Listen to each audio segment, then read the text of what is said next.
Γεια σας και καλώς ήρθατε στο κανάλι μου. Μια που πλησιάζει το καλοκαίρι, είπα να σας φτιάξω ένα παγωτό αμύγδαλο με κομμάτια σοκολάτας. Πάμε να το φτιάξουμε. Θα χρειαστούμε μια ζυγαριά και ένα κατσαρολάκι,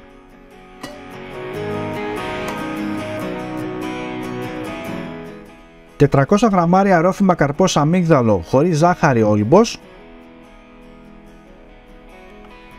Το καπάκι κλείνει πάρα πολύ εύκολα και ανακυκλώνεται μαζί με τη συσκευασία. 230 γραμμάρια ζάχαρη, 2 κουταλιές σούπας corn flour, 5-6 σταγόνες υγρή βανίλια, αλλιώς εσείς μπορείτε να βάλετε 2 βανιλίνες. Θα το βάλω πάνω στη φωτιά και θα το φέρω σε σημείο βρασμού. Θα χρειαστώ ένα σύρμα σιλικόνης για να ανακατέψω και ανακατεύουμε πάρα πολύ καλά.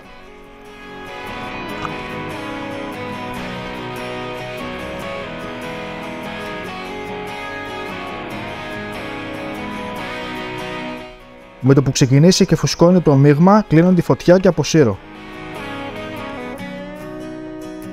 Θα το βάλω σε ένα μπολ για να μας κρυώσει εύκολα.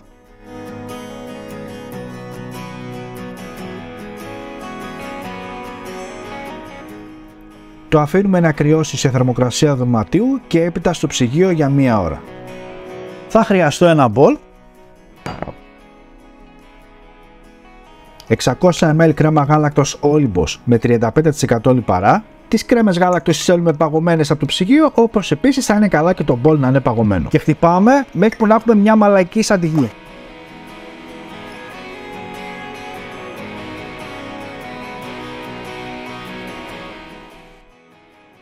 Η σύστασή του θέλουμε να είναι αυτή. Ρίχνουμε το μείγμα μέσα στην κρέμα γάλακτος και συνεχίζουμε να ανακατεύουμε με μια μαρίζ, με μια σπάτουλα, από κάτω προς τα πάνω. Θα το αφήσω στην άκρη να κόψω την κουβερτούρα.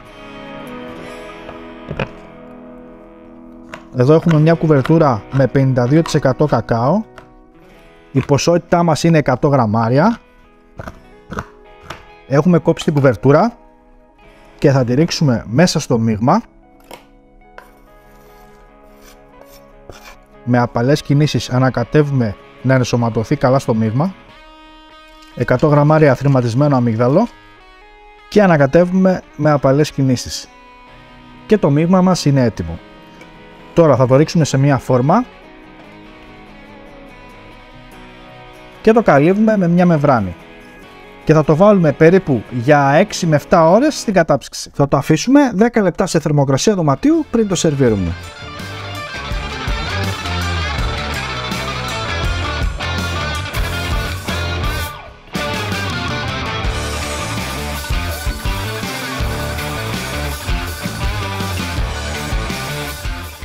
Και πάμε τώρα να δούμε τι κάναμε.